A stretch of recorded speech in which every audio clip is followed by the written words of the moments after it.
युधिष्ठिर, मैं कौरव सेनापति द्रोण चेतावनी देता हूं तुम्हें कि यदि तुम विजय प्राप्त करना चाहते हो तो इस व्यू के भीतर आओ,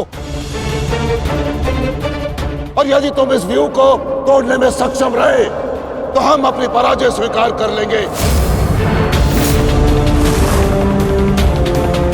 और यदि नहीं तो तुम अपनी हार स्वीकार कर लेना। सुना तुमने?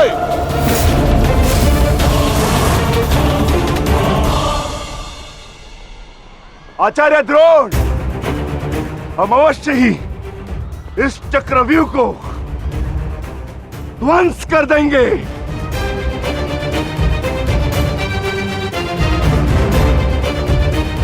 यह संभव है। चक्रव्यूह युद्ध का सबसे कठिन और सबसे विनाशकारी व्यू है। इसका हल केवल अर्जुन के पास है।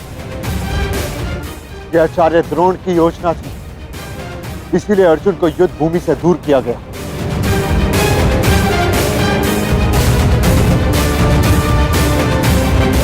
कोई तो मार्ग होगा। मार्ग है।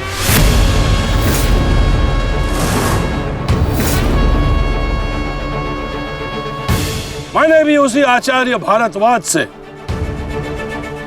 चक्रव्यूह भेदन सीखा है, जिस आचार्य भारद्वाज से उस द्रोण ने चक्रव्यूह की रचना सीखी।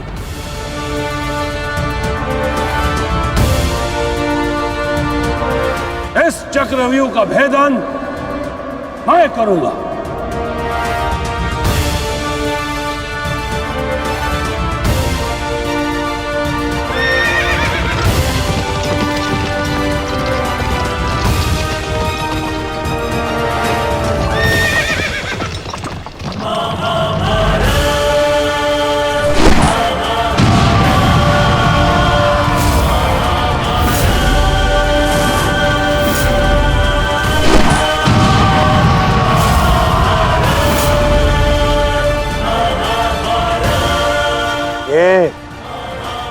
क्या है आचार्य? पांचाल नरेश द्रुपद तो इस व्यू को तिनके की तरह तोड़ते हुए आगे बढ़ रहे हैं। भूल गया मेघराज कि मैंने और इसी द्रुपद ने मेरे पिताश्री के आश्रम में इस चक्रव्यूह का अभ्यास किया था। तो अपने मित्र को रोकने के लिए कोई अस्त्र, कोई शस्त्र है आपके पास? अब तो केवल एक ही अस्त्र है और एक ही शस्त्र दुर्योधन। जयद्रथ!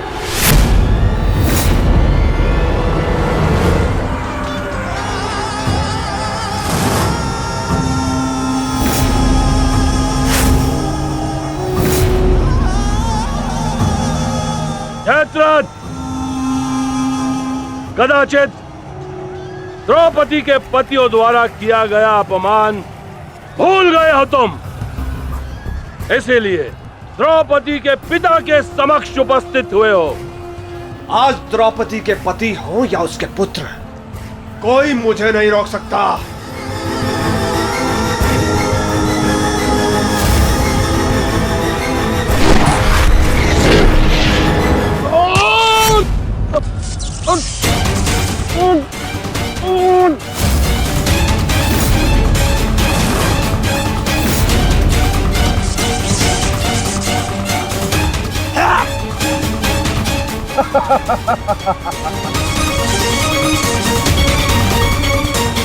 आगे बढ़ो पांडवों, अन्यथा अपनी सेना का विनाश देखो।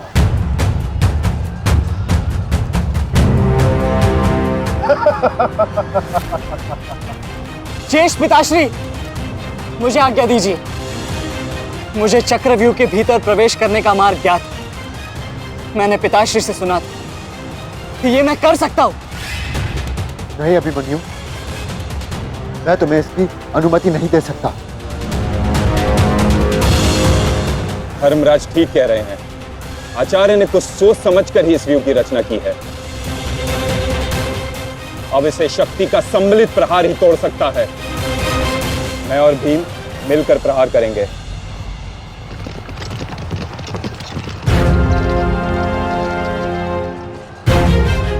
देखिए ने मामा श्री, कृष्ण और भीम स्वयं आक्रमण कर रहे हैं।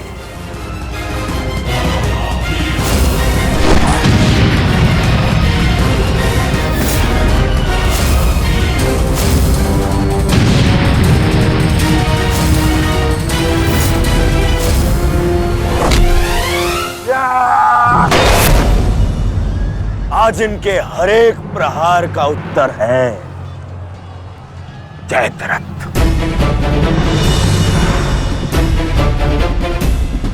चक्रव्यूह में प्रवेश करने से पूर्व मुझसे नहीं मिलोगे मित्र?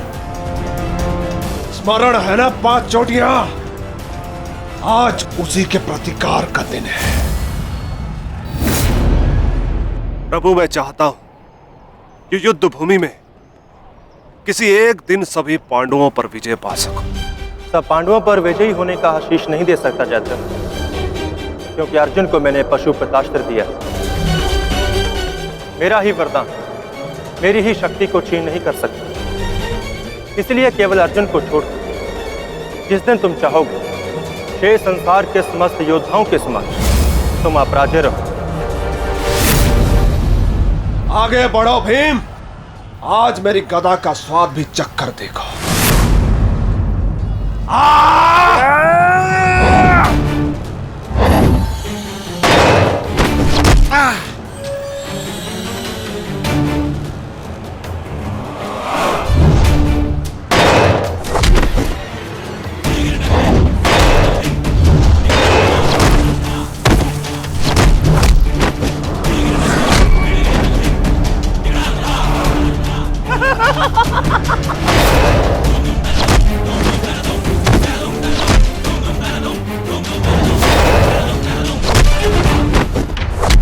मारो उसे।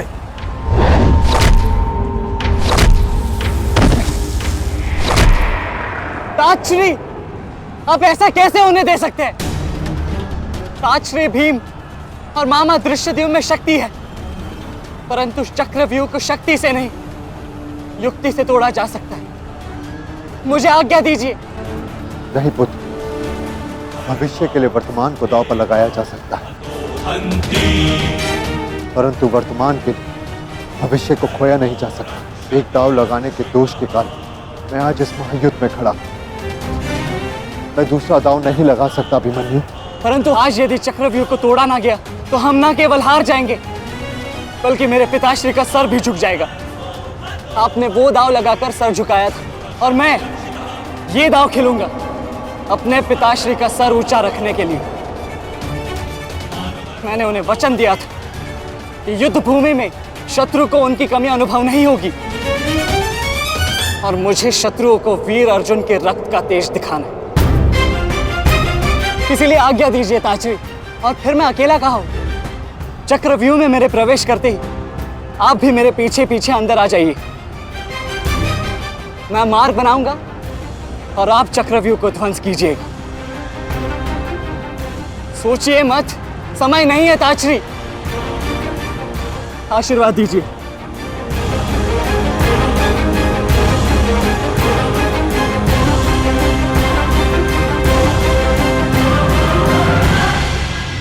ठीक है पुत्र, किंतु सतर्क रहना। हम तुम्हारे पीछे ही रहेंगे। आगे बढ़ो।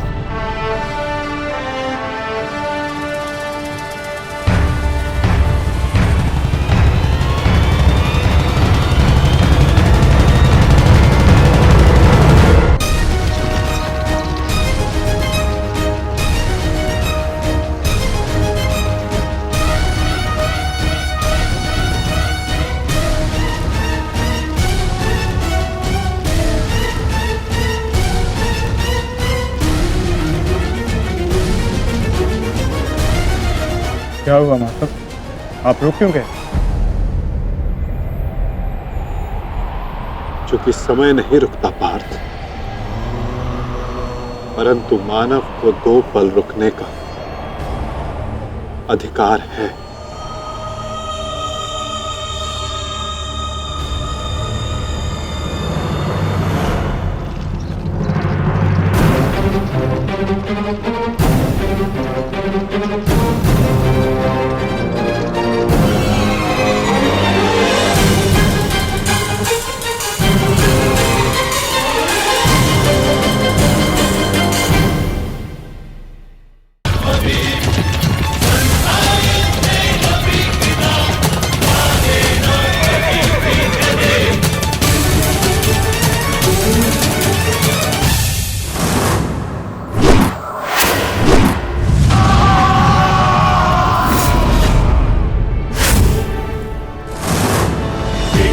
ताक्षरी, मुझे मार्ग मिल गया है।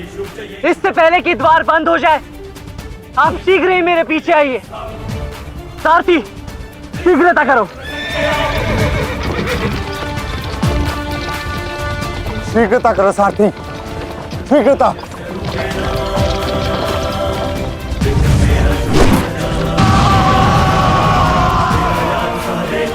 उत्तम अभिमन्यु, उत्तम।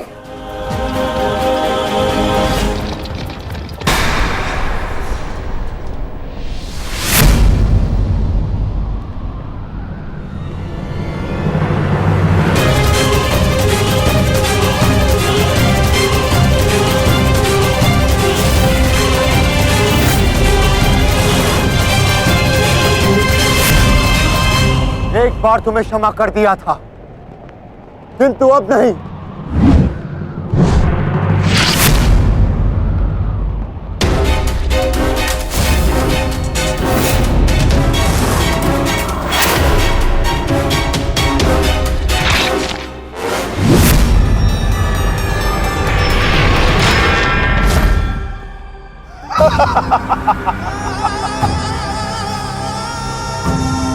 एक बार अपमानित हो चुका हूं, इस बार तुम्हारी बारी है पांडवों।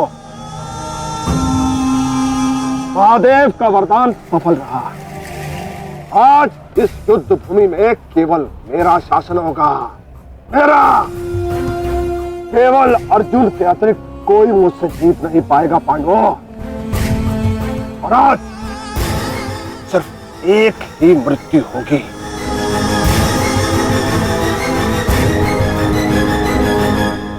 अभिमन्यु की।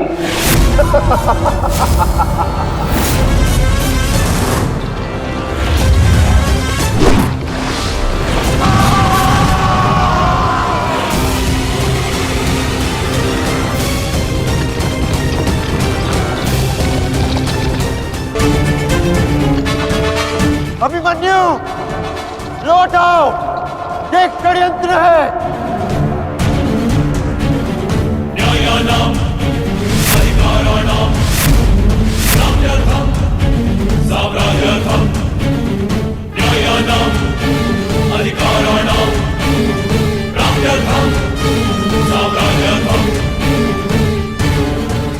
व्यू के भीतर प्रवेश करना जितना चुनौतीपूर्ण है, उतना ही चुनौतीपूर्ण उससे बाहर निकलना भी है। और यदि बाहर निकलने का मार्ग मनुष्य को नहीं पता, तो उस मनुष्य का अंत निश्चित है।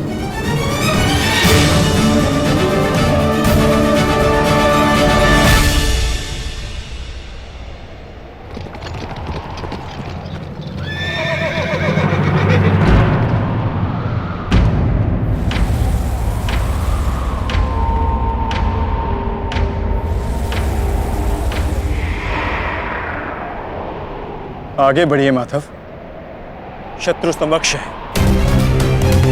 हाँ पार्थ, ठीक कहा तुमने। एक योद्धा के लिए आगे बढ़ने के अतिरिक्त और कोई मार्ग नहीं। वापस आओ अभिमन्यु, लौट आओ, व्यू में प्रवेश मत करो।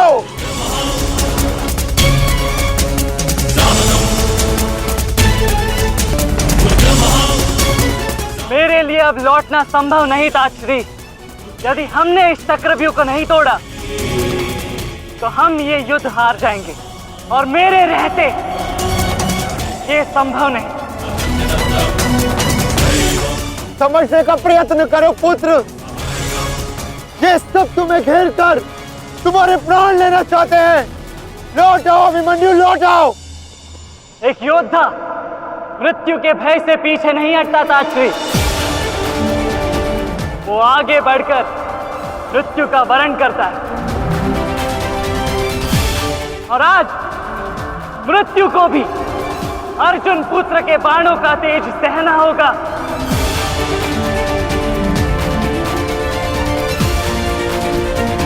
मैं इस चक्रव्यूह में आया हूं ताकि पांडवों का सर गर्व से उठा रहे।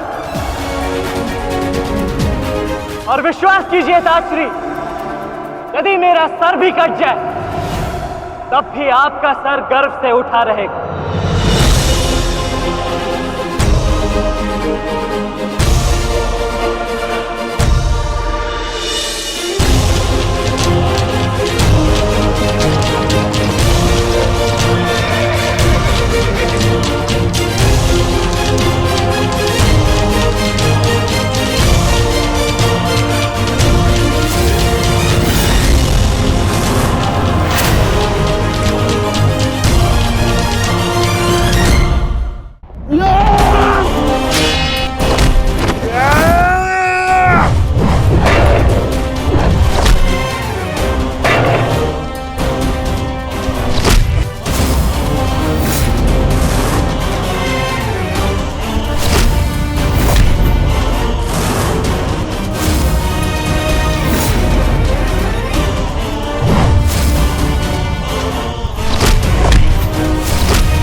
क्या हुआ?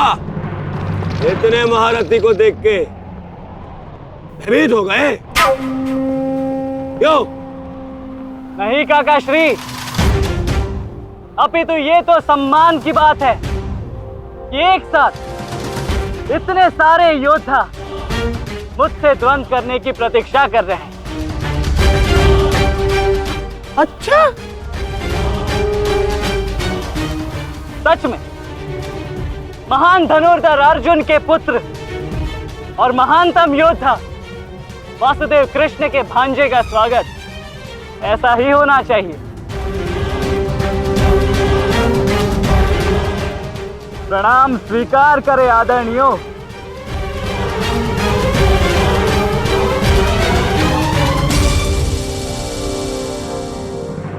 अपनी सीमा में रहो बालक। जितना कम अपमान करोगे उतनी ही कम पीड़ादायक मृत्यु मिलेगी तुम्हें। जितना जीवित रहूंगा उतनी हानि करूंगा, क्योंकि मेरी श्वास ही मेरा अस्त्र है। और जब तक मेरी श्वास चलेगी तब तक यमदेव तांडव करेंगे।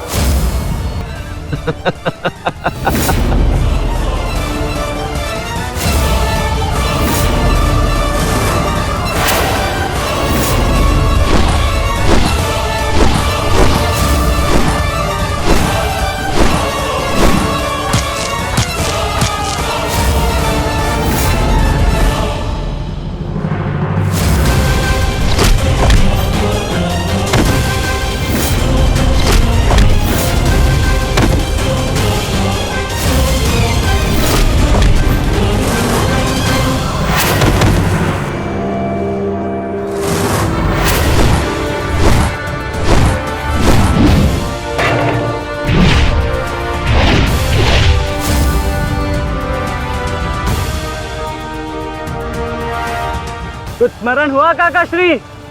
कहा था ना मैंने कि जब जब आपसे द्वंद्व करूंगा तब तब आपके वस्त्र हरण करूंगा, और तब तब आपके मुख पर इस लज्जा को देख अपने मन में जल रही प्रतिशोध की ज्वाला को शीतलता प्रदान करूंगा।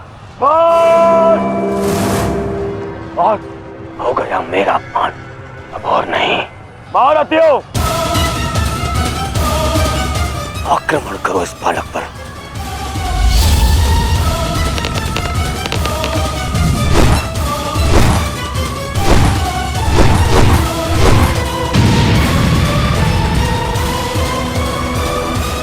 एक क्या रहे हैं? अपने धर्म का पालन कीजिए, मेरा प्रतिशोध लीजिए, आक्रमण कीजिए आचार्य।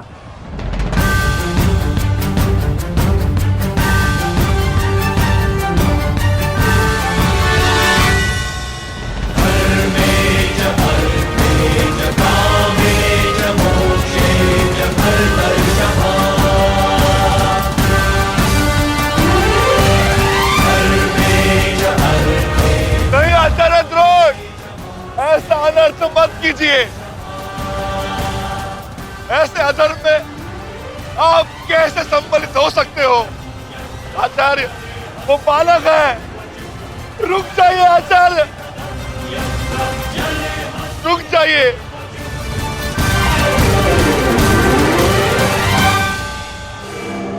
अपना दिया वचन स्मरण है ना पिताश्री?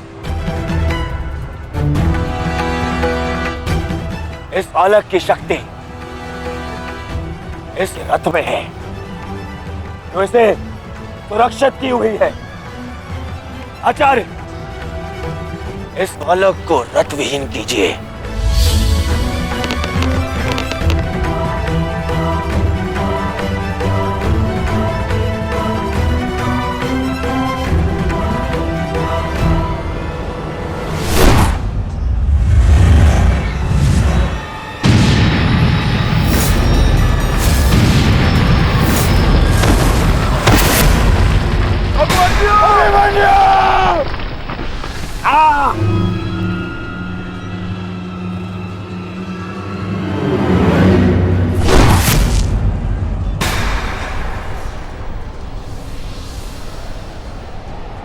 माधव, मुझे कई बार चोट लगी, परंतु इस चोट की पीड़ा का भान मेरे मन को विचलित कर रहा है। कहीं ये कोई संकेत तो नहीं?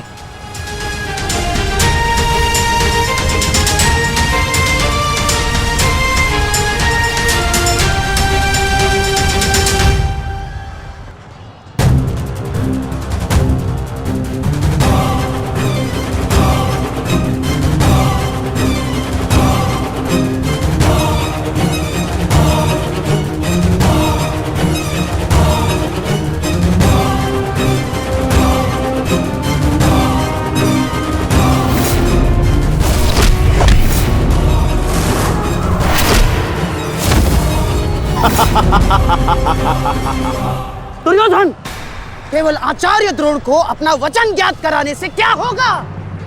इतने अपमान के पश्चात भी अंगराज कर्ण तो जो के त्यों खड़े हैं। क्या इनका इस युद्ध के प्रति कोई कर्तव्य नहीं? मैं केवल नियम का पालन कर रहा हूं गांधार नरेश। नियम और नीति कहती है कि एक योद्धा के साथ केवल एक ही योद्धा युद्ध कर सकता है, और तुरंत के लिए अभिमन्यु युद्ध के लिए किसको चुनेगा वो उसका अधिकार है। नहीं मित्र, ये विकल्प लेने का समय नहीं है। अंत करो इसका। नहीं मित्र, हमें ये युद्ध जीतने के लिए अनीति का सहारा लेने की आवश्यकता नहीं है। नीति सिखाते सिखाते प्रपितामह शरशैया पर चले गए। यदि इन्हें नीति का ज्ञान होता तो आज ये युद्ध संभव ही ना होता। अभिमन्यु, तुम्हें विकल्प चुनना होगा।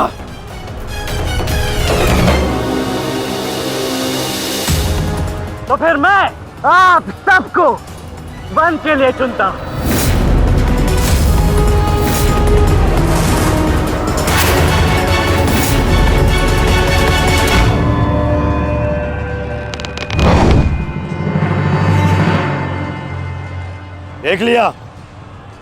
देख लिया, इसने अपना विकल्प चुन लिया। अब इस पर दया दिखाने की कोई आवश्यकता नहीं है। अब आक्रमण करने की आवश्यकता है। आक्रमण करो और अपना वचन स्मरण रखो कर्ण। देख रहे हो पांडवों, अभी तो ये रथ विहीन हुआ है, फिर निशस्त्र होगा और फिर प्राणहीन।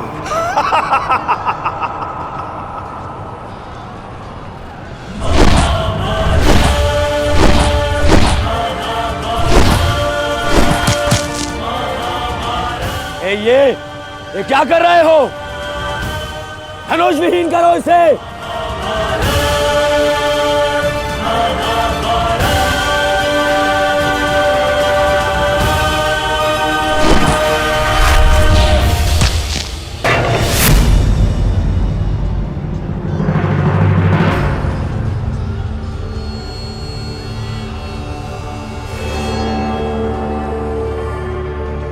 ठहरो मत, स्मरण रहे, इससे इतनी सरल मृत्यु नहीं देनी है। सूर्यास्त होने तक इसकी श्वास इससे अलग नहीं होनी चाहिए। अबे इसे बहुत पीड़ा सहनी शेष है।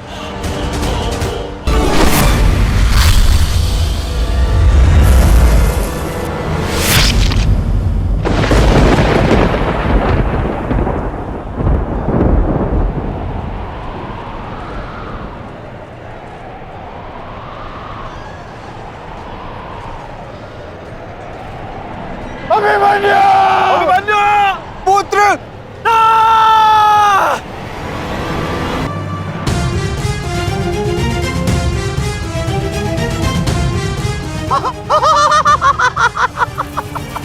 बालक, तुम्हें सबके साथ युद्ध करना था ना? करो करो युद्ध।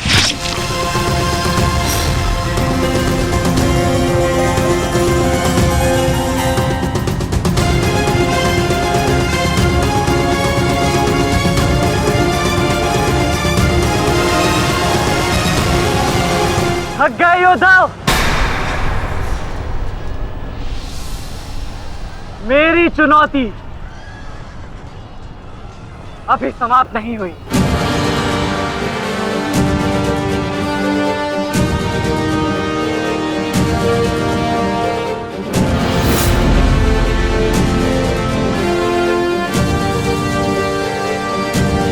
आचार्य द्रोण, देख क्या रहे? प्रहार कीजिए इस पर।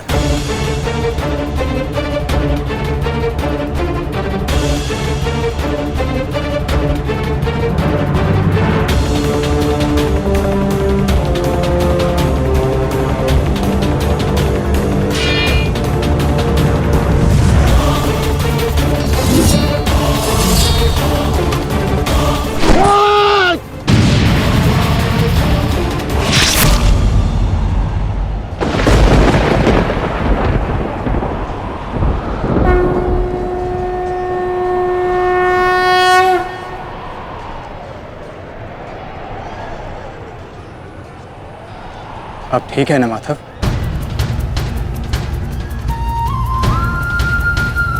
आपको कोई क्षति तो नहीं पहुंची? युद्ध में तो क्षति पहुंचती ही है पार्थ, किंतु इस पीड़ा को सहना एक योद्धा का कर्म और धर्म होता है।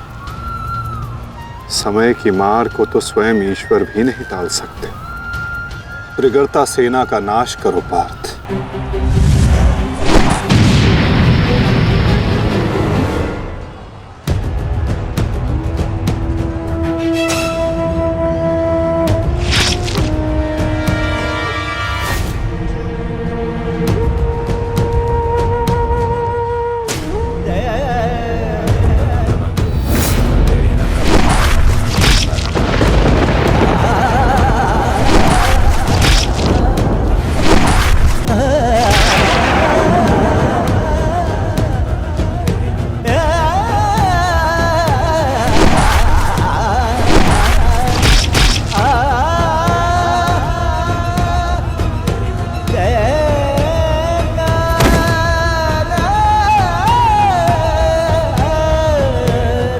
द्वंद्व अभी शेष है।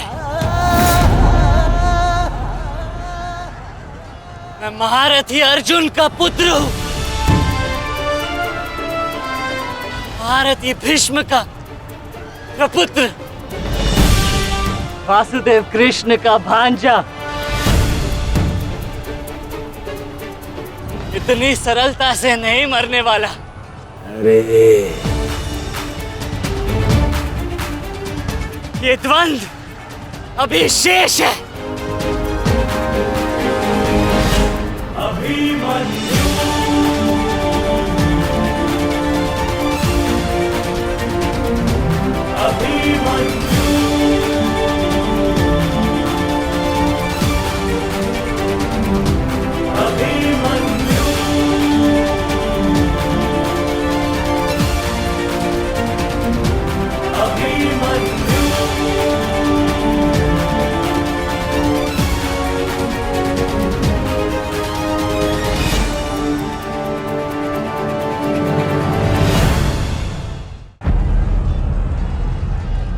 बस करो दुर्योधन, अभिमन्यु के लिए इतनी पीड़ा पर्याप्त है।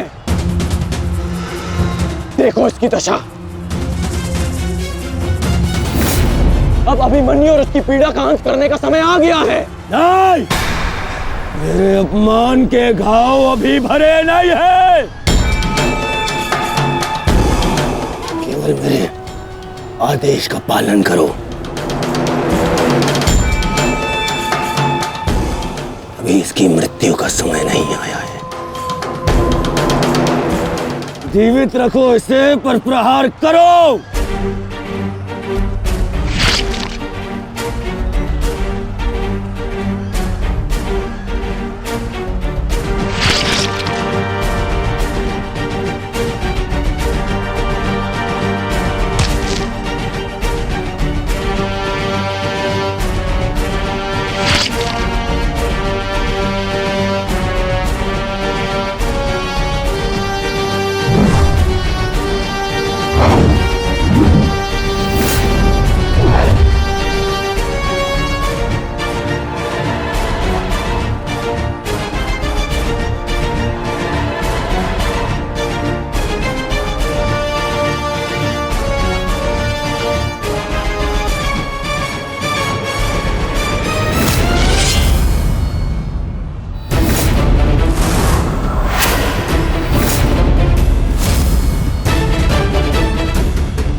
पूरे बल से प्रहार करो इस अर्जुन पुत्र पर।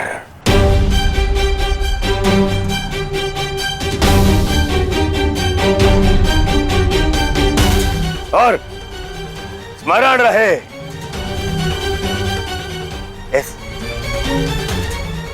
इस बालक के शरीर के हर एक भाग में घाव देखना चाहता हूं मैं।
अस्माकं विजयं निश्चितम्।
अरे बस बस,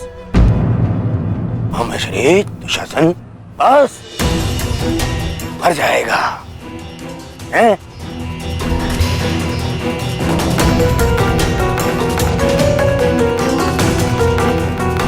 क्यों? इस बात की प्रतीक्षा है? इतना पर्याप्त नहीं? चल भीख मांग मुझसे, मैं तुझे मृत्यु दूंगा भीख में। आजा, मांग भीख। बड़ों के समक्ष हाथ भीख के लिए नहीं, आशीर्वाद के लिए बढ़ाते हैं काका श्री।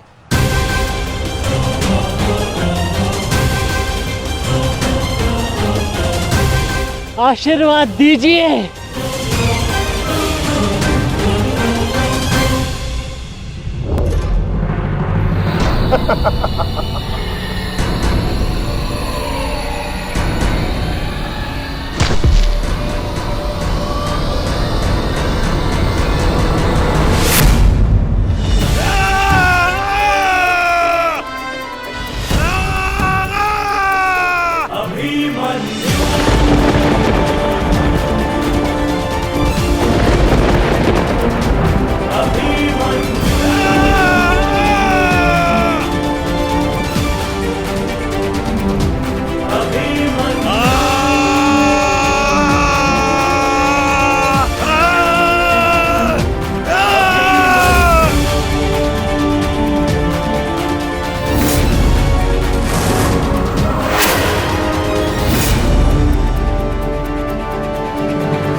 मुझसे आशीर्वाद चाहिए ना,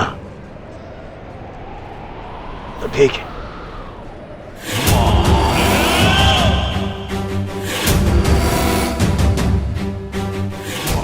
नहीं दुर्योधन, जाने दो उसे।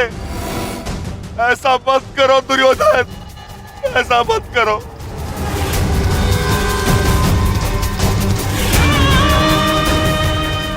चाहिए तो उसके स्थान पर इस रिकोदर भीम के प्राण हर लो,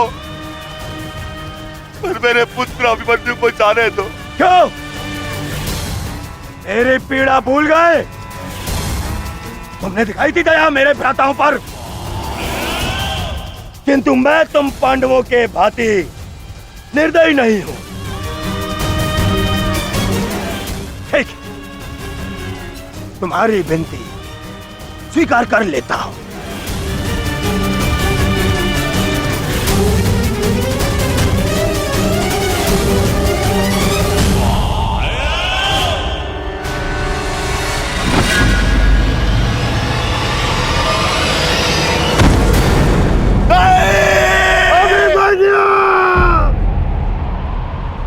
आओ, आओ मुझसे भीख मांगो।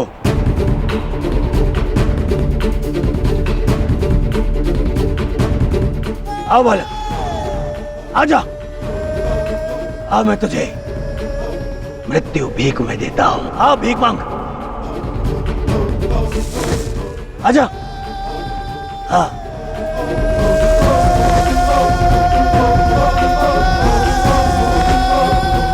मैं तुझे मुक्त कर दूंगा। मांग, मांग मुझसे भीख मांग।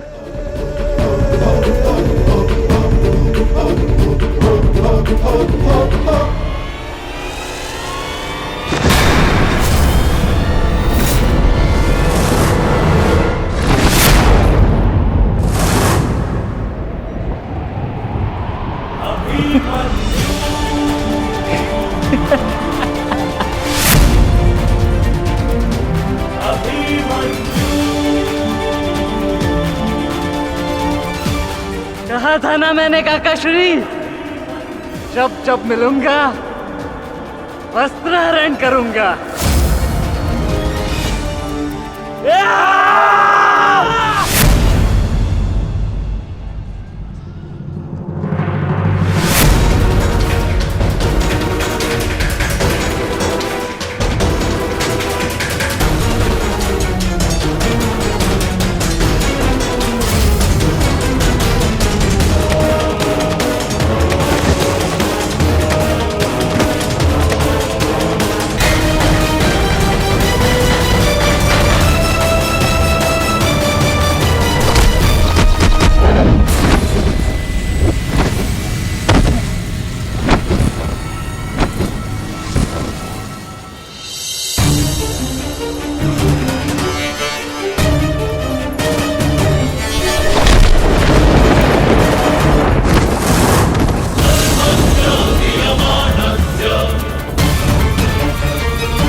अभी सूर्यास्त होना शेष है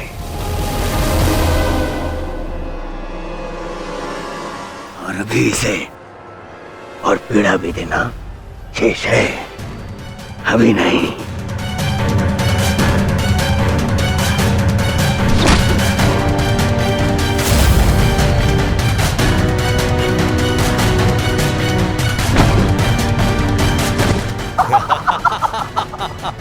मारो इसे जब तक इसके मुंह से चीख ना निकले। मारो, मुझे इसकी चीख सुनाई देनी चाहिए। मारो।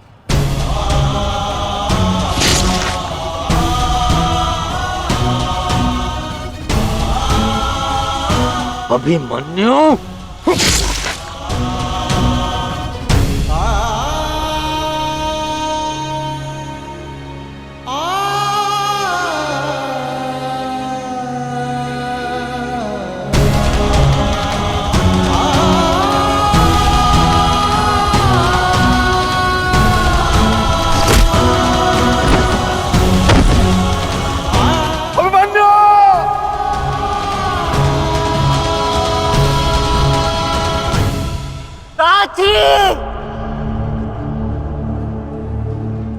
माता से कहना कि उनके अपमान का प्रतिकार अंत तक लिया उनके पुत्र ने।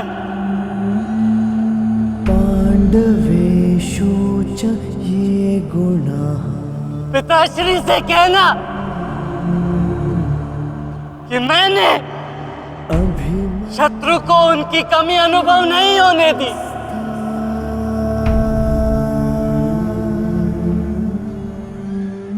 उत्तरा से कहना गुण संचया कि उसके पास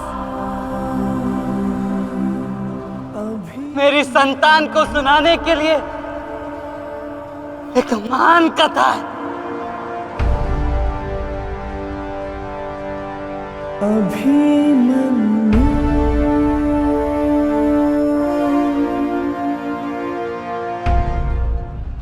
उत्तरा, क्या हुआ पुत्री? पता नहीं माता, मैंने आपको कहा था ना, आज सुबह से ही मन बहुत विचलित हो रहा है। मैं पुत्री, अरे कोई वैद्य को बुलाओ। आओ मेरे साथ आओ।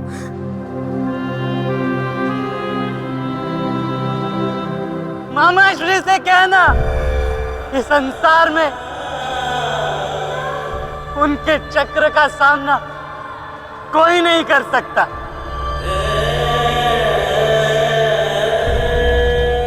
परंतु मैंने, उनके भांजे ने इस चक्रव्यूह को तोड़ा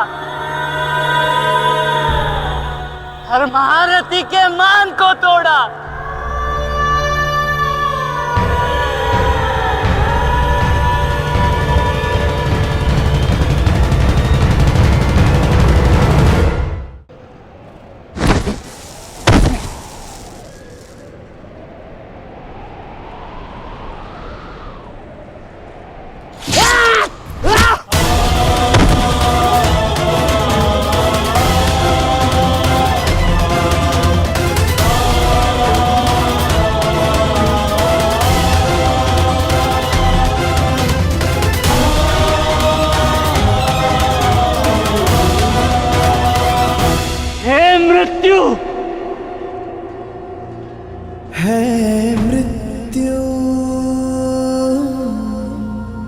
तैयार यदि तू आने को, यदि तू आने को, प्रसन्न मुखा, प्रसन्न मुख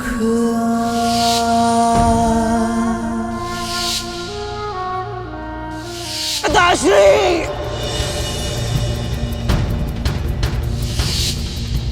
द्वार खुला है तेरा स्वागत, वीर खड़ा द्वारे अभयागत।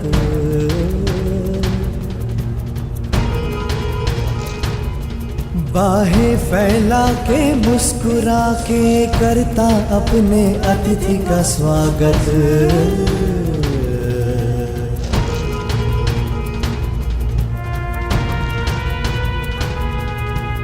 चिरनिद्रा का देके वर तू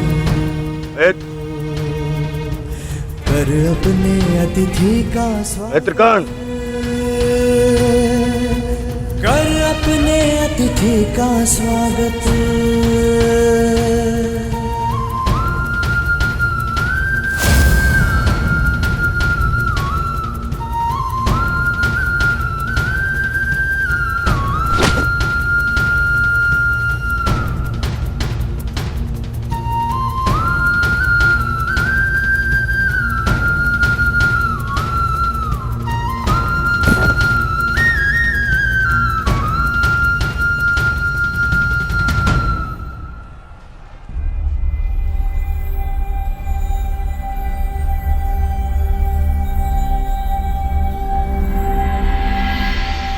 बस पुत्र,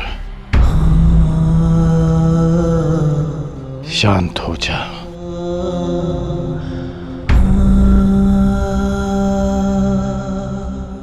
विश्व के सर्वश्रेष्ठ योद्धा की पदवी ना मुझे मिलेगी और ना ही अर्जुन को। वो सम्मान तुमने हमसे छीन लिया पुत्र।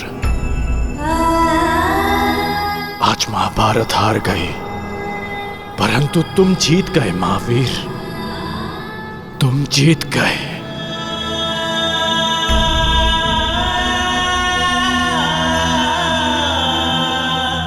मुझे गर्व है कि मुझे तुम जैसे शूरवीर योद्धा के साथ द्वंद्व करने का अवसर मिला। समय आ गया है, अब मुक्त हो जाओ पुत्र।